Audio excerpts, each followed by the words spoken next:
Ward number 7ની ward ઓફિસમાં ગંદકીનું સામ્રાજ્ય જોવા મળ્યું। સ્વચ્છતાની મોટી વાતો કરતા વડોદરા મહાનગરપાલિકા, પરંતુ વિવિધ વિસ્તારોમાં હજુ પણ ગંદકી જોવા મળી રહી છે।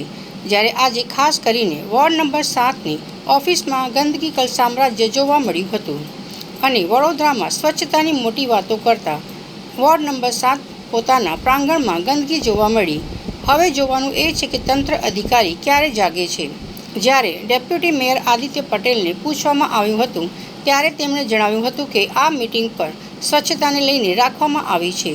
જો વડોદરા શહેર ગંદકીને લઈને દંડ વસૂલતી હોય તો વોર્ડ નંબર 7માં દંડ કોણ વસૂલ કરશે? આ મીટિંગનો છેલ્લો મુદ્દો આ જ હતો કે સમગ્ર વડોદરામાં કોઈપણ સરકારી કચેરી હોય, અર્ધ સરકારી કચેરી હોય કે કોર્પોરેશનની કચેરી હોય, એમાં સ્વચ્છતાને લઈને અને દબાણને લઈને કોઈપણ પ્રકારનું કોમ્પ્રોમાઇઝ કરવામાં ન આવે અને એ જ પ્રકારની સૂચના અત્યારે અપાઈ છે।